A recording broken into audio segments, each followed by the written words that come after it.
Stones, piles, fistula, side effects operation లేకుండా శాశ్వత పరిష్కారం. Homeo care international. Welcome to Suman TV. నేను మీ నాగరాజ్ బైర్శెట్టిని. ఈరోజు ఈ ప్రోగ్రామ్ మనకు స్పాన్సర్ చేస్తుంది ఎకో తేజస్ విద్యుత్ వాహనాల సంస్థ. ఏపీ ఉప ముఖ్యమంత్రి కొణిదెల పవన్ కళ్యాణ్ గారికి బెదిరింపు కాల్స్.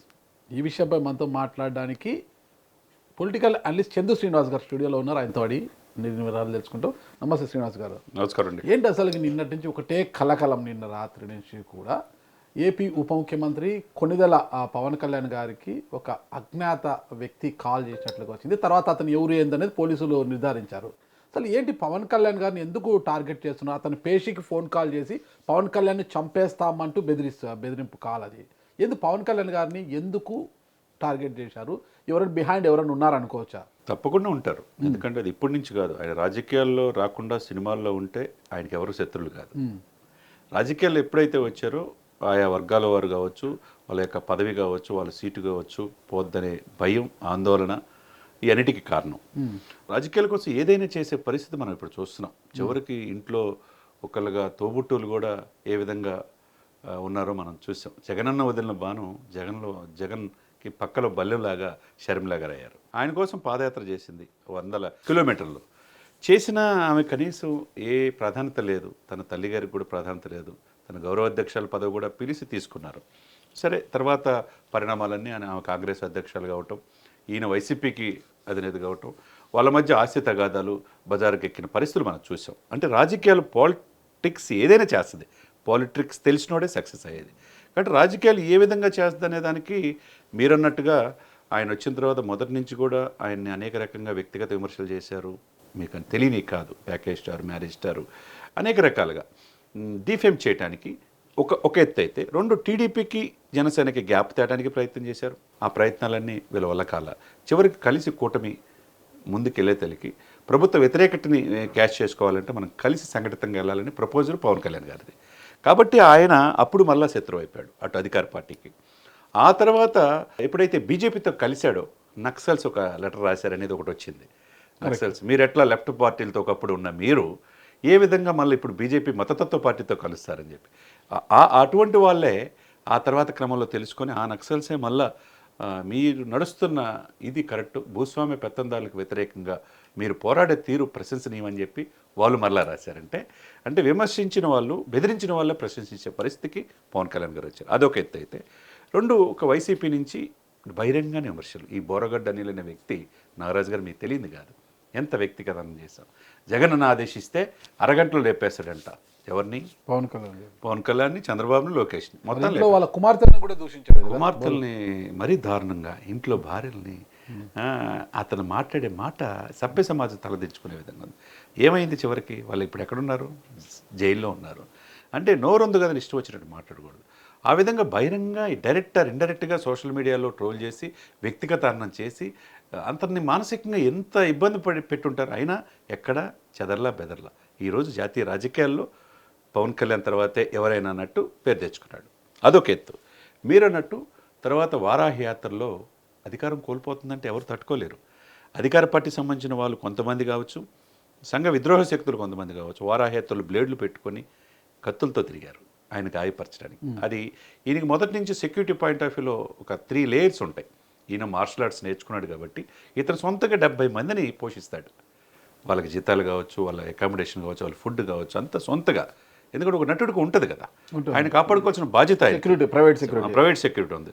దీంతోపాటు వరాహయాత్ర ముందు ఎవరైతే రాజపుటానా రైఫిల్స్ పంజాబ్ నుంచి రిటైర్ అయిన ఆర్మీ వాళ్ళు కూడా తెచ్చుకున్నాడు, సిక్కులను కూడా తెచ్చుకుని ఆయన రక్షణలో ఆయన ఉన్న అవి వాళ్ళు ఆపగలిగారు.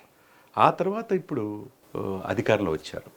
అధికారంలో రావడానికి గత అధికార పార్టీ వైసీపీ అధికారం కోల్పోవటానికి కారణం ఎవరయ్యారు? ఒక వ్యక్తి అయ్యాడు. ఈ వ్యక్తి కలవకపోతే వీళ్ళు కలవదు, వీళ్ళు కలవకపోతే సెంటర్లో కూడా అధికారం ఇది కాదు. ఇవన్నీ లింకప్ అయిపోయింది. కాబట్టి పవన్ కళ్యాణ్ అనే వ్యక్తి సెంటర్ పాయింట్ అయ్యాడు. ఒకటి ఏది గత పార్టీ అధికార పార్టీ చేసిన వాళ్ళకి 11 సీట్లకి పరిమితం చేశాడు. చేశాడు సార్ నాగరాజు గారు, మీకు తెలుసో లేదు. తాడేపల్లిగూడెం సభలో మీరు విన్నారు కదా, ఏమన్నారు? జగన్ నిన్ను అధపాతాలను తొక్కపోతే నా పేరు పవన్ కళ్యాణ్ కాదు, నా పార్టీ జనసేన కాదు అన్నాడు. చేశాడు. వారాహేతులు ఉభయ గోదావరి జిల్లాలకు 0కే పరిమితం చేస్తున్నాడు. 0కే పరిమితం 9 జిల్లాలు 0కి. అంటే తనని ఎక్కడ గెలవడు అన్నారు కదా, ఇలా విమర్శించారు కదా. 21 సీట్లు గెలిచి హ్యాపీగా అక్కడ డిప్యూటీ సీఎంకి వచ్చినాడు. 100% స్ట్రైక్ రేట్. ప్రధానమంత్రి మోదీ నా పక్కనుంది పవన్ కాదు తుఫాన్ అన్నాడంటే దేశ రాజకీయాల్లో ఎలా ఎదిగాడో మనం అర్థం చేసుకోవచ్చు.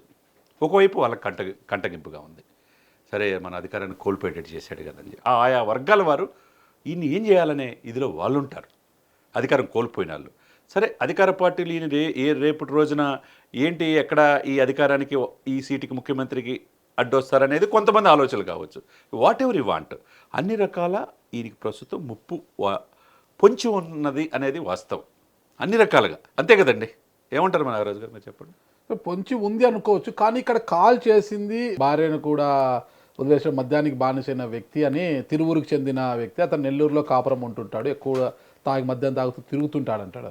మరి అట్లాంటి సామాన్య వ్యక్తి వెనకల మీరు ఆరోపిస్తున్నట్టుగా ఒక పార్టీ ఉంటుందంటారా? డెఫినెట్గా ఉంటాయి సార్. ఇప్పుడు ఎవరైనా ఉంటారు, ఎందుకంటే నేను అన్నాను సంఘ విద్రోహ శక్తులని. సరే ఈ లబ్బిపేటకు చెందిన నరసింహారావు అనే వ్యక్తి మీరు చెప్తున్నారు, అంటే తాగితే తల్లి ఎవరో కూతురు ఎవరో తెలియదా? మందు మనం తాగుతాం నాగరాజు గారు, అది మనల్ని తాగినప్పుడే ప్రాబ్లం. అవునంటారు కాదంటారు. మీరు నేను తాగరనుకోండి, అది వేరే విషయం. ఇక్కడ ఏంటంటే మద్యం తాగితే నీకు తల్లి ఎవరో కూతురు ఎవరు తెలియదా నీకు? అంటే ఎవరితో ఫోన్ చేశావు నువ్వు? పార్టీ ఆఫీస్కి, జనసేన ఆఫీస్కి ఫోన్ చేసి ఒక డిప్యూటీ సీఎంకి, కోట్లాది మంది అభిమానులు ఉన్న వ్యక్తికి ఫోన్ చేసి అసభ్యంగా మెసేజ్లు పెట్టి నేను చంపేస్తానంటే నువ్వు మనిషివా పశువా? మరి గతంలో అదే నంబర్ నుంచి కూడా హోంమంత్రి అంగల్పూడి అనిత గారు కూడా ఫోన్ కాల్ బెదిరింపు 2 సార్లు ఫోన్ కాల్ వచ్చింది. ఈరోజు ఆమె ద్వారకా తిరుమలరావు గారికి కూడా ఆదేశించడం జరిగింది. ఎవరి ప్రాపకం కోసం వాడు చేశాడు గతంలో హోమ్ మినిస్టర్ విషయంలో, అనిత గారి విషయంలో. ఇప్పుడు జనసేన పార్టీ ఆఫీస్కి పవన్ కళ్యాణ్ గారు బెదిరించారో నిగ్గు తేలాల్సిన అవసరం ఉంది, దీన్ని విచారించాలా. అందుకనే అనిత గారు ఇమ్మీడియట్గా డీజీపీకి ఆదేశాలు ఇవ్వటం, వెనక వాడిని ఎంక్వైరీ చేయటం, ఆ ఫోన్ స్విచ్ ఆఫ్ చేసుకుంటే లబ్బిపేటలో విజయవాడలో పట్టుకోవటం అన్నీ జరిగిపోయింది చక్కచక్క. కానీ దీన్ని వెనక బలమైన కుట్ర ఉంటుంది. ఇతనంత అహంభావంతో, అంటే అధికారం కోల్పోయి ఇప్పుడు అధికారంలో వచ్చి పోలీస్ యంత్రాంగం అంతా వీళ్ళ చేతిలో ఉంటే ఆ భయం లేకుండా, అంటే తాగితే ఏదైనా చేస్తారా? ఎవరిని బెదిరిస్తున్నారు? పవన్ కళ్యాణ్ జోలికి వస్తే ఈ రాష్ట్రం ఏమైపోద్దో తెలుసా మీకు? ఇప్పుడు రాష్ట్ర ఫిగర్ కాదు ఆయన, జాతీయ సంపద ఆయన. జాతీయ స్థాయిలో సనాతన సంప్రదాయాన్ని ఎప్పుడైతే లేవనెత్తుకున్నాడో నార్త్ సౌత్ లేదు, దేశవ్యాప్తంగా ఒక గొప్ప నాయకుడు. మహారాష్ట్రలో కూడా ఎన్డీఏ కూటమి విజయంలో కీలక పాత్ర పోషించారు. కాబట్టి అక్కడికి వెళ్ళిన తర్వాత అక్కడ మహారాష్ట్రలో మాఫియా వాళ్ళకు కొద్దిగా కంటగింపు అయిపోయాడు. ఒకవైపు హిందూ సనాతన సాంప్రదాయం ఎత్తుకునేదానికి కొంతమంది ఉగ్రవాదులకు కూడా ఇతను మోదీకి అంత అండదండగా ఉంటున్నారని చెప్పి అటువైపు నుంచి కూడా ఉంది. ఇవన్నీ పారామీటర్స్ మధ్య 2 months క్రితమే ఇంటెలిజెన్స్ వర్గాలు, ఇంటెలిజెన్స్ బ్యూరో చాలా జాగ్రత్తగా ఉండండి పవన్ గారిని ఆదేశించనమాట వాస్తవం. ఆ తర్వాత ఈ రోజున ఈ 4-5 మాసాల్లో ఇదొక హిందూ సనాతన సంప్రదాయం 100 కోట్ల మంది ప్రతినిధిగా ఎమర్జ్ అయిన విధానం ఒకటైతే, ఇంకొకటి అతి ముఖ్యమైనది పోర్ట్లు, కోట్లాది రూపాయల సంపద, అక్రమార్కులు దశాబ్దాల తరబడి యథేచ్ఛగా ఇతర దేశాలకి అక్రమంగా బియ్యం కావచ్చు ఇంకేదైనా సరఫరా 48,000 కోట్లు చేస్తున్నారంటే వాళ్ళు అన్ని పార్టీలని అన్ని నాయకులను వశపరుచుకున్నారు. అటువంటిదే ఈయన ప్రశ్నిస్తున్నాడంటే మరి పోర్ట్ ఒకటి కదిలించాడు అనుకుంటున్నాం, సీజ్ ద షిప్ నుంచి ఇప్పుడు సీజ్ ద పోర్ట్ దాకా వెళ్ళింది. అసలు పోర్ట్లో ఎవరు 1999లో ఏంది, కేవీ రావు నుంచి ఎవరు బదలాయించి చేసుకున్నారు, అరవిందో రియాలిటీ ఏంటి, దాని వెనక పావులని బయటపడినాయి. ఇది ఇంతటితో ఆగిద్దా? సిట్ వేశారు. దీని వెనక దశాబ్దాలుగా ఏం జరుగుతుంది అనేది ఇతను ఒకటి కదలతల వ్యవస్థల్ని, అంటే కొన్ని దశాబ్దాలుగా పాతుకుపోయిన వ్యవస్థల్ని కలిపాడు. నిన్న రోజు కూడా 45,000 మెట్రిక్ టన్నుల బియ్యాన్ని కూడా సీజ్ చేసినట్లు. అంతే కదండి. ప్రజల సంపదని, ప్రభుత్వ సంపదని, ఈ దేశ సంపదని అక్రమార్కులు, ఈ యొక్క ఎవరైతే ఈ దుర్మార్గులు దోచేస్తున్నారో వాళ్ళందరినీ ఇది చేస్తాడు. కాబట్టి ఇతనికి ఇమ్మీడియట్గా Z+ కేటగిరీ, గతంలో కూడా మనం చెప్పుకున్నాం, ఏదైతే ఇప్పుడు చంద్రబాబు నాయుడు గారికి ఉందో ఆ Z+ category NSC national security guards వీళ్ళు రక్షిస్తారు. ఆ భద్రత కల్పించాల్సిన బాధ్యత కేంద్ర ప్రభుత్వానికి ఉంది.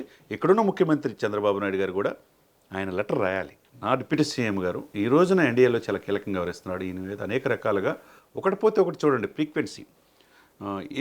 దాడి జరిగితే ఏంటి పరిస్థితి, ముందు జాగ్రత్తలు తీసుకోవాలి కదా. కాబట్టి చంద్రబాబు నాయుడు గారు అఫీషియల్గా లెటర్ రాయాలి, కేంద్ర ప్రభుత్వం రాయాలి. ఎటు తిరిగి ఎన్డీఏలో వాట్ ఈస్ ద రోల్ అనేది రేపు ఢిల్లీ అంటున్నారు, బీహార్ అంటున్నారు, తమిళనాడు ఎలక్షన్లో క్యాంపెయిన్ చేయాలి.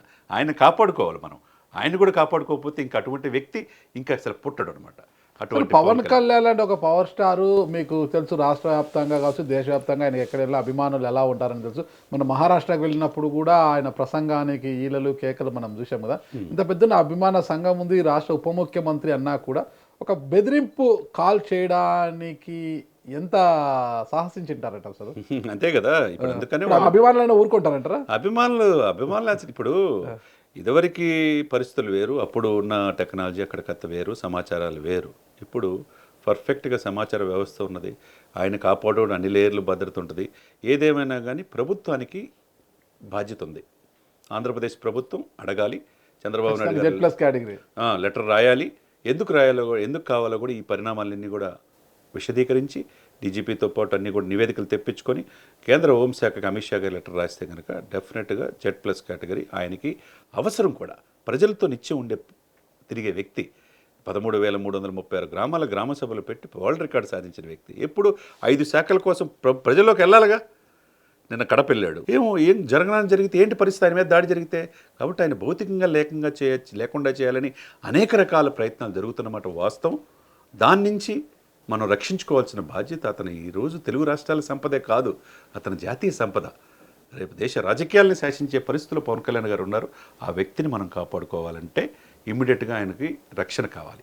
ఇటువంటి సంఘ విద్రోహ శక్తులు ఎవరైతే బెదిరిస్తున్నారో వాళ్ళ తాట తీసి మోకాల మీద నుంచోబెట్టి దాని వెనక ఎవరున్నారో కూడా తెలుసుకోవాల్సిన బాధ్యత ఈ ప్రభుత్వం మీద ఉంది. మరి చూద్దాం రాష్ట్ర ప్రభుత్వం ఏ విధంగా స్పందించి పవన్ కళ్యాణ్ ఒక డిప్యూటీ సీఎం ఉప ముఖ్యమంత్రి, గతంలో హోంమంత్రి నలుపుడి అనిత గారికి వచ్చిన ఫోన్ కాల్ నుంచే డిప్యూటీ సీఎం కూడా రావడము, దీనిపై ప్రభుత్వం ఎలా స్పందిస్తుంది, జెడ్ ప్లస్ కేటగిరీ భద్రత విషయంలో ఎలాంటి చర్యలు తీసుకోబోతుంది కూడా మనం చూద్దాం. థ్యాంక్ యూ శ్రీనివాస్ గారు, నమస్తే.